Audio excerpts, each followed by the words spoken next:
Hello, folks. Welcome to Kudlow. I'm Larry Kudlow. So, yesterday on Fox and Friends, House Speaker Kevin McCarthy launched a broadside against Attorney General Merrick Garland. It made it perfectly clear that the House was prepared to impeach the Attorney General. Take a listen. Yesterday, I laid out very, very clearly by July 6th, because of the allegations from the IRS, because of the whistleblowers and the DOJ, Garland, what he is saying and what David Weiss are saying privately are two different things. Right. And if it comes true what the IRS whistleblower is saying, we're going to start impeachment inquiries on the Attorney General. All right. Without question, the case against Garland is growing almost on a daily basis. Seasoned IRS investigators turned whistleblowers were quite clear that the Justice Department interfered in their tax investigation of Hunter Biden, and it was equally clear that Garland's DOJ was protecting Hunter Biden. Now, in front of a half a dozen people, and U.S. Attorney David Weiss told a Weiss told a meeting that he, Weiss, wasn't the deciding official in charging Biden Jr. Weiss also fingered Matthew Graves, the U.S. Attorney for the District of Columbia, who wouldn't allow him to bring charges against Hunter Biden.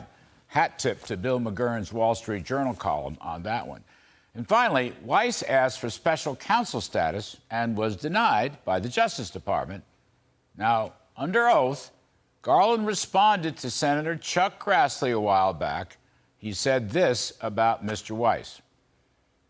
The U.S. Attorney in Delaware has been advised that he has full authority to bring cases in other jurisdictions. He is not to be denied anything that he needs. I have pledged not to interfere with that investigation, and I have carried through on my pledge. So that looks a lot like lying under oath.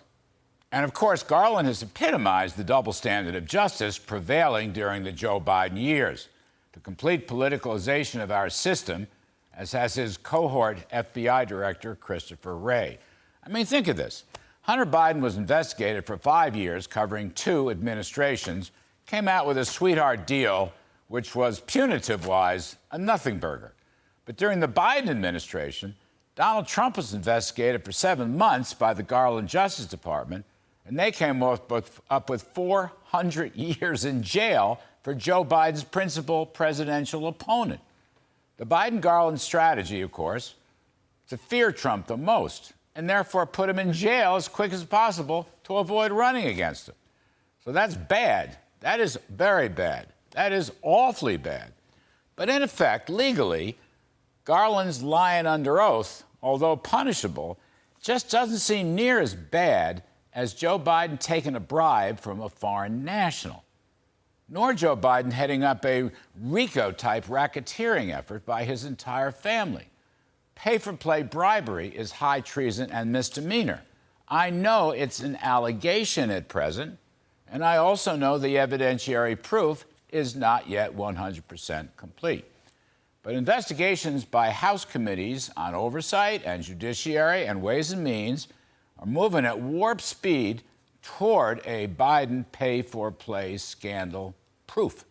And if it's true, it would be the biggest political scandal in American history. So my point is a simple one.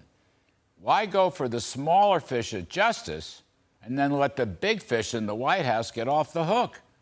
Biden's going to throw Garland under the bus when the time comes. But in terms of impeachment, Mr. Biden has committed crimes that can only be brought to justice through impeachment, and no place else in our justice system today. All right? And that's my riff.